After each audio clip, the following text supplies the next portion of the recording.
오늘 우리가 읽은 말씀은 어떤 사람을 하나님 나라에 있게 해서는 안 된다. 이 사람들은 반드시 죽여서 하나님 나라에 존재하지를 못하게 해야 된다 하는 사람들 중에 납치하는 사람들은 하나님 나라에 있어서는 안 되니 반드시 죽여라 하는 말씀을 증거하도록 하겠습니다. 시대적 괴리감이 있어서 오늘날 이렇게 사람을 납치한 사람을 죽여라, 부모를 때린 사람은 죽여라, 사람을 쳐 죽인 자는 죽여라, 사람을 고의로 죽인 사람은 죽여라, 이렇게 이야기를 하니 시대적 괴리감이 있어서 잘 와닿지 않을 수가 있습니다만은 그 당시 오늘 우리와 같은 많은 사람들이 이 세상에서 경찰도 없고 또 법원이 이렇게 있어서 있는 것도 아니고 공무원들이 있는 것도 아니고 백성들이 스스로가 치안을 담당하고 스스로가 기강을 바로잡고 스스로가 사회를 보존하기 위하여 살아가던 시대에 이런 법을 만들어서 하나님의 나라, 하나님의 백성으로서 살아가기에 참 좋은 나라를 만드는 일은 대단히 실제적이고 중요한 일이라 하겠습니다. 오늘 이 나라의 문제는 여러분 많은 문제가 있지만요, 정말 심각한 문제 중에 이런 문제가 있습니다.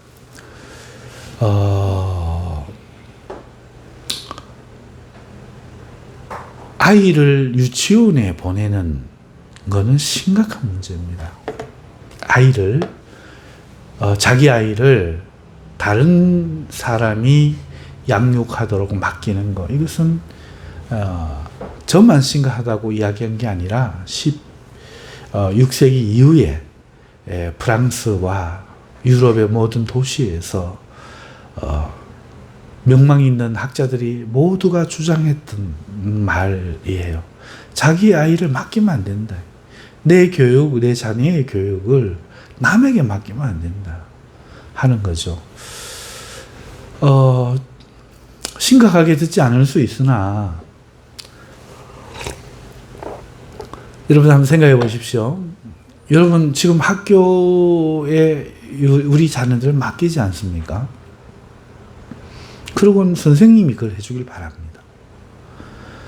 경찰에게 치안을 맡기고 경찰이 막아주기를 바랍니다. 국군에 나라의 방위를 맡기고 그걸 국군이 우리를 담당해 주기를 원하죠. 정치를 국회의원에 맡기고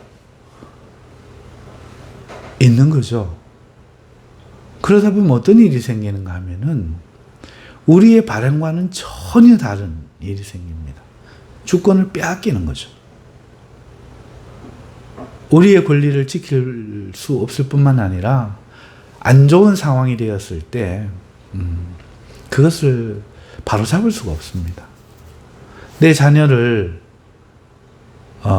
교육하는 것을 법원이 결정하고 선생님에 의해서, 친구에 의해서 내 자녀의 인격이나 자질이 형성이 되고, 부모는 그저 밥 먹여 학교 보내 돈 주는 역할밖에 하지 못하는 그런 일이 생겨버립니다. 그래서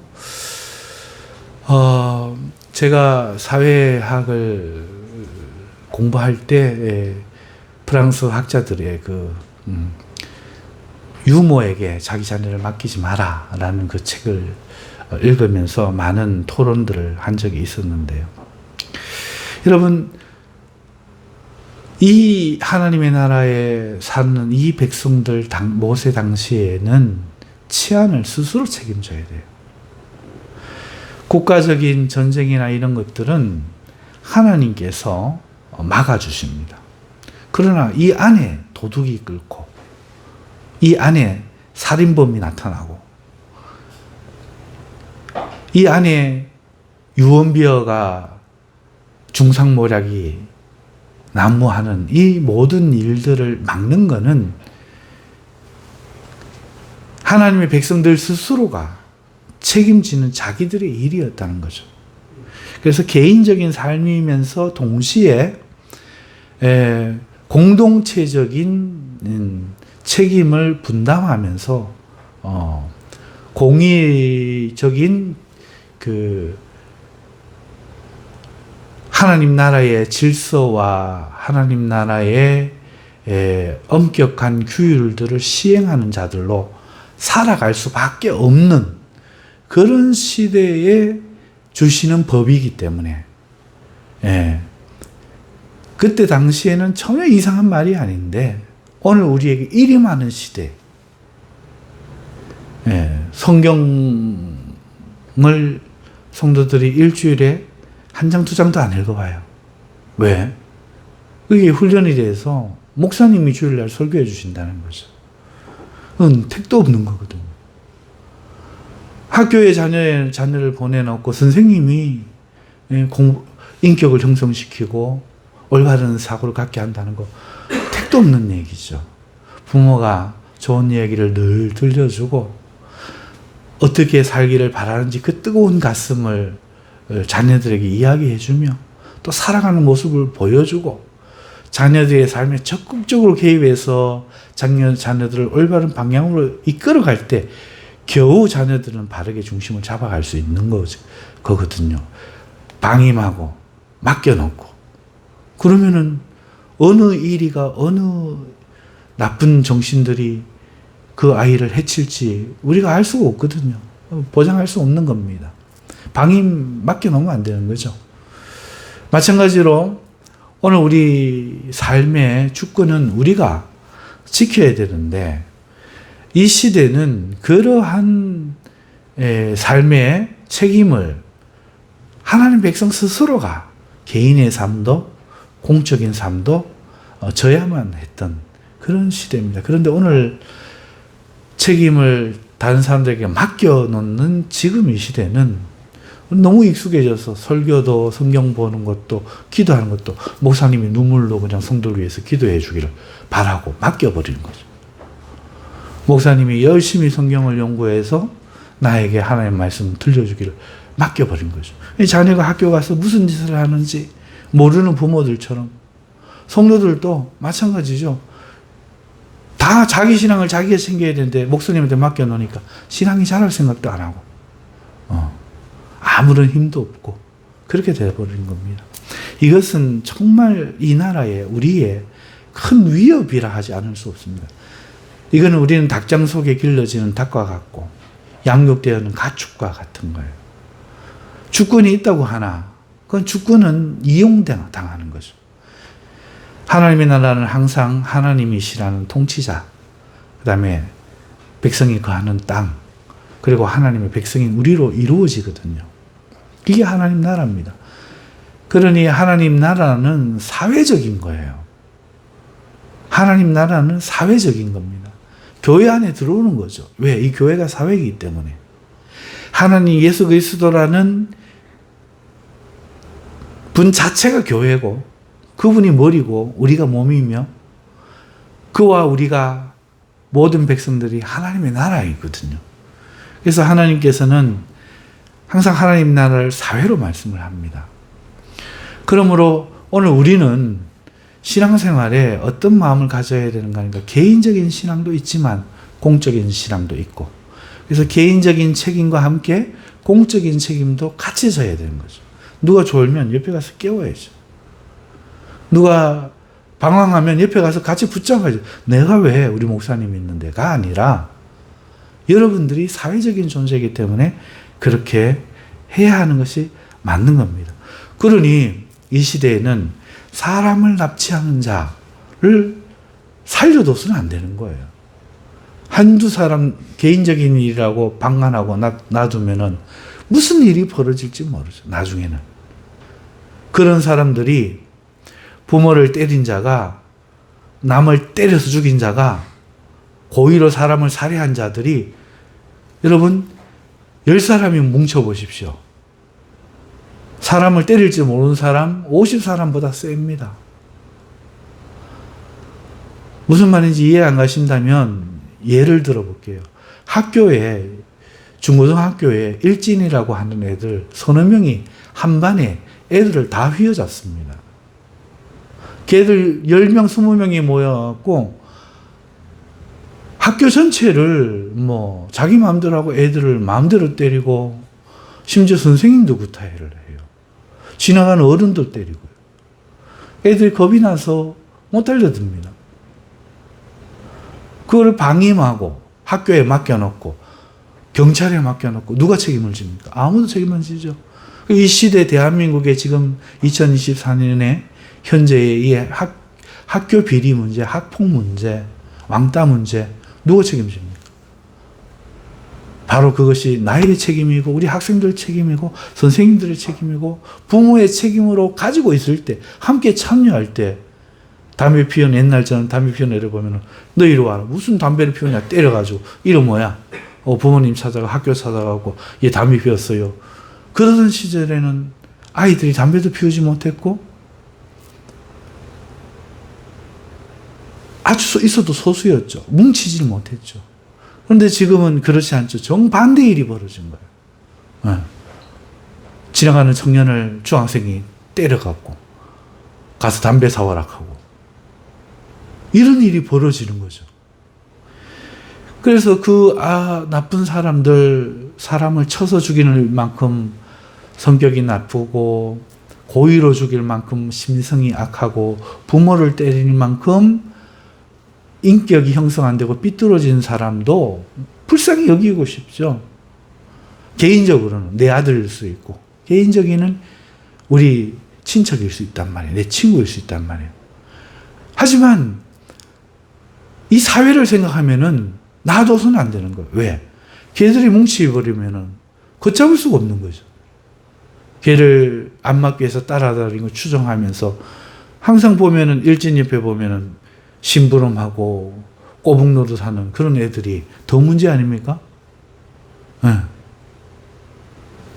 이런 문제가 생겨버리면 나중에는 그 10사람을 50명이 해결하지 못하는 문제가 생기는 거죠. 그래서 하나님께서 하나님 나라가 사회적이고 공동체적이기 때문에 내 아들이라도 죽이게, 내 삼촌이라도 죽이게 하시는 거죠. 반드시 사람을 고의로 치는 자는, 고의로 쳐 죽인 자는, 그냥 실수로 죽인 거 아니고 때려서 쳐서 죽인 사람은 살려둘 수가 없다.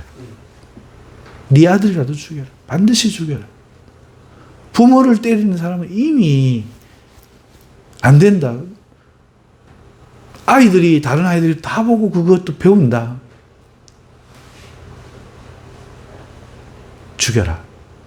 지금 생각하면은, 지금 오늘 현대를 살아가는 우리가 생각하면은 너무나 끔찍한 이야기고 괴리감이 느껴지는 이야기지만 이것은 너무나 현실적인 이야기였고 필요한 이야기였다 하는 거죠. 오늘 우리가 법을 집행하는 데 있어서 법에 맡겨놓으면 안 돼요. 바로 집행되고 있는가? 경찰이 바르게 업무를 하고 있는가? 군이 잘 돌아가고 있는가? 학교가 잘 돌아가고 있는가? 우리 모두가 참여해서 관심을 가지고 그것이 우리 사회에 인식이 되고 그래야 되지. 그렇지 않고 맡겨둬 버리면은 나중엔 다 빼앗겨 버린다. 고칠 수가 없는. 끝났다. 이제 이 사회는. 우리 학교는 이제 학생들은 끝났다. 교육은 끝났다. 청년들은 끝났다. 이런 절망을 느끼게 되는 거죠. 교회도 보세요. 목사님한테 다 맡겨놨더니 어떻게 됩니까? 한국 교회가 망한다. 네. 여러분, 이것이 너무나 큰 위협 아니겠습니까? 그래서 이런 의미에서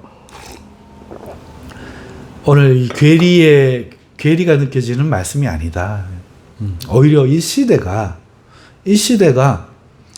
이걸 괴리감 느낄 것이 아니라 법을 통해서 법을 더 엄격하게 그리고 교육이라는 차원에서 이런 일들을 생기지 않도록 우리도 관심을 갖고 교육을 시키고 그래야 된다. 잠언에 보면은 자식이 죽지 않으니 때려라는 하나님 말씀이 있지 않습니까? 왜 하나님이 사랑이 없어서 그러시는 게 아니라 그거는 사랑하기 때문이죠. 그 매가 자녀를 망하게 하는 것이 아니라 살리기 때문에 엄격하게 하나님은 법으로 우리를 주시는 것이죠. 자, 그럼에도 불구하고 순종을 안 해요. 정말 순종을 안 합니다. 순종하면 사는데, 내 자녀가 살고 우리 집이 살고 사는데 사람들이 순종을 하지 않아요. 자, 이 16절의 말씀은 사람을 납치하여서 팔든지 자기가 이용하든지 납치한 자는 반드시 죽여라, 이런 말씀인 거죠. 그래서 이런 사람은 사람을 납치하는 사람은 살려둬서는 안 된다. 앞에 부모를 치는 자와 고의로 죽인 자와 사람을 쳐 죽인 자는 했으니까 이번에는 16절만 가지고 하십시다. 이 말씀 또한 황금률에 그 적용이 되지 않습니다. 법의 정신인 보상의 원리, 같은 동등한 보상의 어떤 법의 정신이 적용되지 않아요. 납치하면 그걸로 끝이에요. 죽여야 되는 거예요. 사람을 납치한 사람은 반드시 죽여라. 그에 상응한 보상을 하라. 사람을 납치했으니 그 사람이 납치해서 손해본 만큼, 피해만큼 보상을 해라. 그 다음에 그 사람의 진정 어린 사과를 해라. 그로 인해서 네가 얻은 수익을 피해자에게 돌려줘라. 이런 게 없어요. 그냥 반드시 무조건 하고 죽이는 거예요. 그러니까 납치는 무조건 안 된다. 철저하게 근절시키는 거죠. 제가 늘 자녀 교육에 대해서 우리 성도님들에게 말하는 게 뭐예요? 어렸을 때 거짓말할 때 뭐라고 하면 다시는 거짓말 안 합니다. 거짓말 안 해요. 그게 꺾여야 돼요. 거짓말 할 수 있다는 그것이 꺾여야 돼요. 부모님 말을 안 듣겠다 하는 그것이 부모님 매에 의해서 꺾여야 돼요. 그래야 자연스럽게 형님한테 말을 듣고 학교 가서 말을 듣고 선생님 말을 듣고 이게 생기는 거예요. 그게 안 꺾이니까 자기 하고 싶은 대로 하는 거죠. 그럼 그 아이 인생을 망하게 하는 것이죠. 사람을 납치한 사람은 이유 여하를 막론하고 어떤 보상도 그 사람을 살릴 수 없습니다. 반드시 그 사람을 납치하는 것은 반드시 죽여서 절대로 용인하거나 용납하거나 예외를 두지 못하게 하는 것이죠. 그만큼 납치는 하나님이 엄격히 금하는 중죄다. 사형에 해당하는 중죄다. 이것을 우리가 알 수 있는 겁니다. 그러면 자, 사람을 납치하는 건 표면적으로 납치하면 죽여라. 그러면 죽이기만 하면 되는가? 그렇진 않죠. 한번 생각해 봅시다. 사람을 왜 납치합니까? 납치하는 이유가 뭐예요? 여러분, 사람을 왜 납치하겠어요? 재미로? 그럴 리 없죠. 사람을 납치하는 건 항상 보면 경제적 이익과 관련되어 있어요. 사람을 돈으로 버는 거죠. 경제적 이익을 위해서 납치하는 겁니다. 여러분, 우리가 정당한 경제는 사람과 사람이 만나서 생산할 때 이루어지죠. 고용주는 노동의 대가를 지불하고, 고용인은 노동을 통해서 부가가치를 발생시키고, 이렇게 함으로써 정당한 경제적 이익을 얻는 방법이 있는데, 납치는 그게 아니에요. 이 납치는 상대의 주권을 무시하고 강제로 이익을 삼는 거죠. 그 사람을 통해서, 그러니까 사람을 돈으로 보는 거예요. 사람을 돈으로 보는 거죠. 돈으로 보기 때문에 이익을 위해서 주권으로 빼앗는 거죠. 여러분, 이게 그렇게 심각한 게 우리나라에 있나 싶지만, 여러분 생각해 보세요. 예전에 우리나라는 장려촌이 있었어요. 장려촌이 뭐죠? 예. 깡패들이, 오빠 따라갈래? 이래갖고 갔다가, 이 깡패가 아주 나쁜 깡패죠.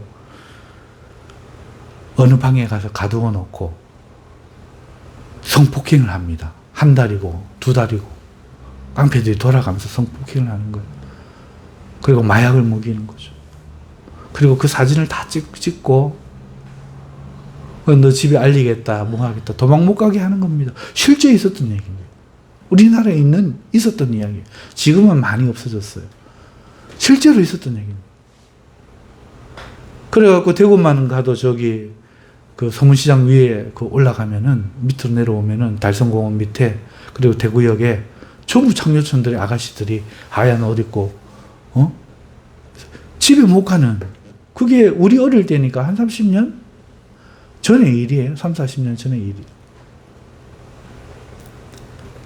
그렇게 창녀를 만들고 뭐 너의 옷값 화장품비가 얼마 들었다 빚을 산더미처럼 만들어 놓고 이게 돈 다 갚기 전에 못 나간다 이러고 이제 거기서 이제 나이가 들잖아요. 하루 저녁에도 뭐 10명이고 20명이고 남자 손님을 받고 한 5년 그렇게 살면 얼마나 비폐해지겠어요. 얼굴이 막 30대 초지만 40대 이상으로 늙어버리죠. 그러면 저 섬마을에 또 창녀로 파는 거예요. 실제 있었던 얘기예요. 이게 우리나라에. 우리 어릴 때 있었던 얘기예요. 그래서 우리 그 대학교에서 이제 창녀촌에 가서 사회학과를 공부하는 사람들이 그 사람들의 이야기들을 공부하는 그런 것들도 많았어요. 여러분, 이게 전부 이익을 얻기 위해서 했던 거죠. 뭐 여자만 그렇습니까? 여러분, 꼼파리 소년은 어떻습니까? 깨구리 소년. 뭐 어떻게 됐는지 모르겠지만은 그 당시에는 껌파리 소년도 많았어요. 데리고 납치를 하는 거죠. 집을 못 찾는 거야. 집을 찾지를 못하죠. 그런 아이들을 뭐라고 가방에 갖고 아저씨 껌 하나 사주세요 이라고 저녁에 되면 모이는 여관이 있어요. 여인숙 같은데 아저씨 하나가 형님 하나가 해놓고 애들 저녁에 돈 못 벌었으면 때리고. 제가 지낸 이야기가 아니고 장로님은 아실 거예요. 그죠? 우리 촌까지 지금 고령 그 촌까지 껌팔로 다니는 청년이 그렇게 자라가지고 할 것도 없어. 인생을 그렇게밖에 살 게 없어요. 이게 우리나라에 실제 있었던 얘기, 하나님 얼마나 싫어했겠어요. 뿐만이 아니죠. 여러분, 옛날에는 어린아이 길에 가다가 어린아이 아직 집을 못 찾고 가는 유치원 아이들 있잖아요. 걔들 기억이 좋을 것 같아도 몇 년만 지나면 자기 집 기억 못 합니다. 기억 못 해요, 진짜로. 그래가지고 그 아이들 납치해가고 고아원에다가 데려가서 이름도 몰라. 뭐 신혼조회도 그때만 해도 잘 안 되는 그런 시대. 아이들 고아원 숫자 맡겨가지고 어디서 고아로 발견되어 있는데 이러면서 가짜 이름 지어줘가지고 막 이런 고아원도 있었어요. 그래갖고 숫자에 따라서 정부에서 뭐 지원도 오고 하니까 그런 돈을 받기 위해서 그런 고아원이 있었다고요. 가장 최근에는요, 여러분, 이런 사람도 있죠. 고기잡이의 배에 팔리는 사람. 원래는 돈을 많이 받고 나가는 일인데 사람이 돈을 많이 줘도 안 한다 하니까 사람을 납치하는 거야. 눈 떠보면 배 위인 거죠. 물에 빠져 죽인다는 거예요. 그래, 말 듣고 돈 벌고 갈래? 아니면 여기서 죽을래? 이래 돼가지고 뉴스에도 나오고 그런 일이 많았어요. 또 뭐 있습니까? 섬염전노예. 여러분 최근에 그 뉴스도 나왔었죠? 이게 조금 지능이 조금 정상적이 안 하고 겁이 많은 사람, 이런 사람들을 그 염전상이 자기 집에 일을 시키면서 갖은 방법으로 그 사람을 착취하고 그런 일들. 이게 다 이 납치해가지고 사람을 납치하는 거잖아요. 여러분, 그런 것뿐만 아닙니까? 예전에 어느 그 도시 이런 데 보면은 뉴스에도 나왔죠? 정신병원 앰뷸런스가 뺑 와갖고 길거리에 있는 사람 문이 확 열리더니 간호사복을 입은 사람이 막 노숙인 같은 사람을 막 잡아갖고 태워갖고 가는 거예요. 강제로 정신병원에 입원시키면 두당 얼마씩 준다는 거죠. 정신병원에는 이 사람 약을 자꾸 놔갖고 정신병자다. 이래갖고 나라에서 그 의료급여를 받는 이 문제 여러분 보도한 거 아시죠? 이게 뭐 20년, 30년 전의 이야기가 아니에요. 그리고 남편의 재산을 저거 하기 위해서 어느 날 갔다 오니까 남편 정신병자다 이래가지고 차를 불러갖고 깊은 산속에 있는 정신병원에 가갖고 침대에 묶어 놔놓고 1년만 있으면 진짜 정신병자 된대요. 재산을 다 빼앗는 거죠. 이런 것들이 사람을 납치하는 거죠. 사람을, 노숙인들을 데리고 와갖고 그런데 파는 사람들, 주민등록증을 빼앗아갖고 파는 사람들, 심지어 경찰도요, 승급하기 위해서, 성과를 올리기 위해서, 이 사람 죄인이 아닌데, 심증만 가지고, 그냥 다른 사람이 가짜로 말한 그것만 가지고 이 사람을, 죄수로 만들라고, 죄수로 보육시켰다가 20몇 년 만에 진범이 잡혀가지고, 온 그런 경우도 있죠. 나 납치 안 했는데, 당신 때문에 당신이 가짜로 조사 안 하고 성과 올리려고 그렇게 해가지고 이 사람 죄수 됐으니까 그거 납치 아닙니까? 그렇지 않습니까?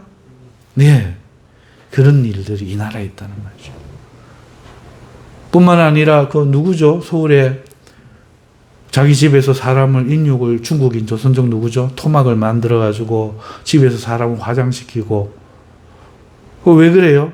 고기를 팔고 사람 고기를 고기로 팔고 장기로 팔기 위해서 길 가는 여자 납치해갖고 기절시켜갖고 집에 데려가갖고 장기 적출하고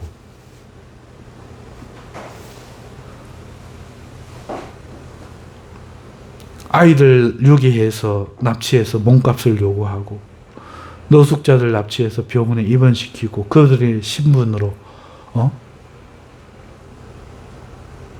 유익을 얻고 이런 사람들이 전부 사람을 납치하는 사람들이죠. 이 세상에 그런 사람들을 살려둬서는 안 되는데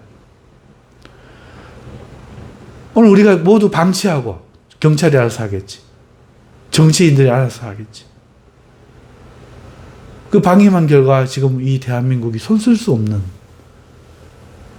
지금 상태가 되어가는 거잖아요.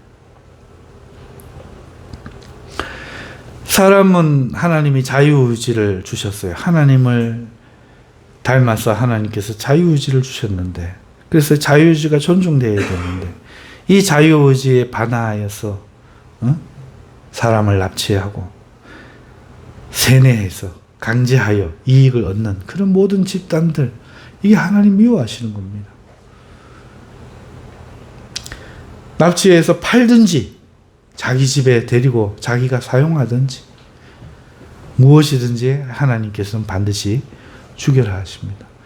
좋은 세상, 내 자녀가 안심하고 사는 세상, 우리가 밤에 안심하고 다닐 수 있는 세상을 만들기 위해서는 이 당시에 하나님의 백성은 이 문제를 방관하면 안 되고 맡겨놓으면 안 되고 반드시 스스로 힘을 합쳐서 죽여야만 하는 그런 하나님의 법이었다 하는 것입니다. 자, 그럼에도 불구하고 여러분 이런 일들 누가 하나요? 우리나라에 깡패와 비슷한 일을 하는 이런 사람들이 하지요 보통. 그런데 이런 깡패를 좋아하고 범죄자들을 국회의원으로 뽑고 학교 학생들은 일진들을 학생들이 숭상하고 자기도 일진이 되겠다 이거라. 거리 나가 싸우겠다 이거라. 심지어 저 이북의 깡패의 우두머리 같은 김정은이를 좋아하고 심각한 겁니다. 하나님 얼마나 미워하시겠습니까? 이 나라를. 그러한 자들을 얼마나 미워하시겠어. 그런데 기독교인들이 지금 뭐라고 합니까? 좌파, 우파 이래가지고 나눠갖고 엉뚱한 싸움을 싸우고 있어요. 좌파는 그리스도인은 좌파가 되었으면 안 됩니다. 유튜브에 뜻이 나와갖고 모 교회 목사님 막 그러더라고요. 그런 걸 힘쓸 게 아니라 이런 하나님의 원리에 의해서 사회에 악이 존재하지 못하도록 그걸 이야기를 해야 돼요. 좌파가 그걸 잘하면 좌파도 좋은 거예요. 우파가 그걸 못하면 우파도 나쁜 거예요. 김정은이가 독재를 해가지고 백성들의 고요를 빨아먹고 저렇게 해서 문제지, 그렇지 않고 사람들을 사랑하고 악이 없게 만들면 김정은이도 좋은 사람 되는 거예요. 그렇지 않습니까? 공산주의라고 나쁜 겁니까? 아니요. 자본주의든 공산주의든 하나님이 미워하시는 사람을 돈으로 보고 사람을 이용하는 정신, 이게 나쁜 거예요. 자기의 평생 지배해야 될 대상으로 만들어버린 김정은이가 그래서 나쁜 거죠. 세뇌시켜서 자기의 부귀영화를 위해서, 권력을 위해서 조종하고 총살시키고 힘으로 압제시키는, 그래서 나쁜 거죠. 그런데 김정은이를 어떻게 좋아할 수 있고 깡패를 어떻게 좋아할 수가 있고 일진을 어떻게 좋아할 수 있다는 겁니까? 내 아이라도, 내 아이가 주먹질을 하는 일진이면 때려야 돼요. 죽여야 돼요. 죽일 각오로 교육을 해야 됩니다. 그렇게 되지 않게 만들어야 돼요.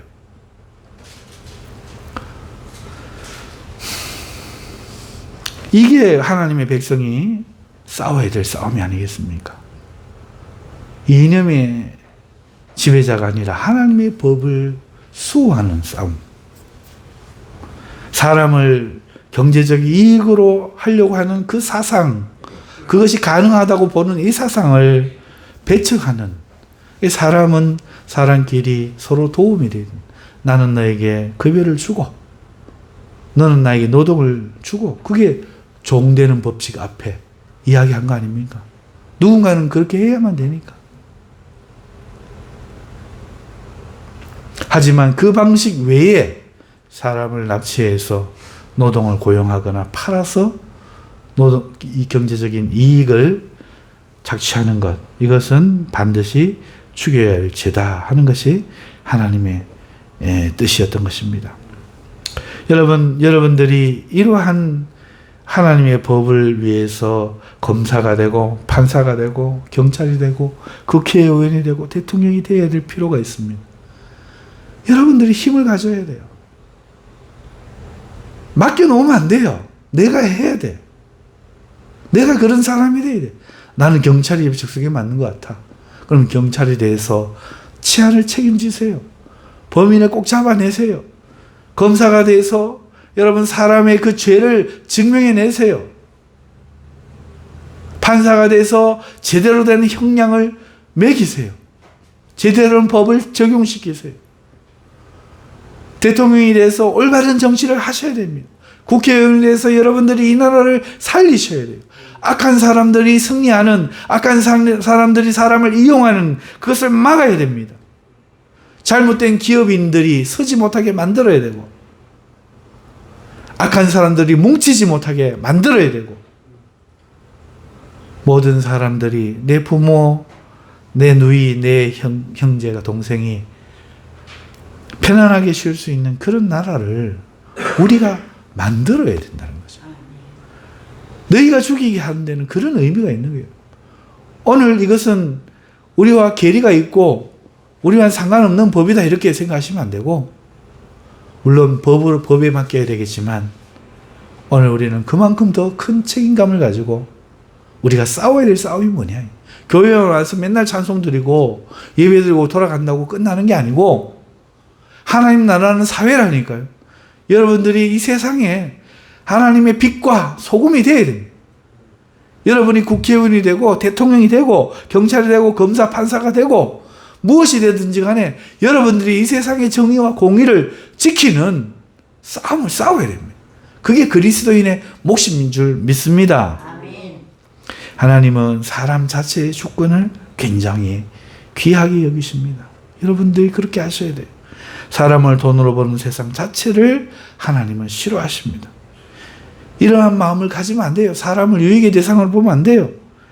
사람에게 이익을 얻을 때는 반드시 정당하게 얻어야 되고 그런 세상이 되도록 만들어야 될 줄 믿습니다. 아멘. 기도하겠습니다. 거룩하신 하나님, 이 말씀이 우리들의 삶에 조금이라도 빛으로 다가오는 말씀이 될 수 있도록 역사하여 주시옵소서. 깨닫게 하여 주시옵소서. 그저 듣고 돌아가는 심령 되지 말고 올바른 세계관이 될 수 있도록 축복하여 주시옵소서.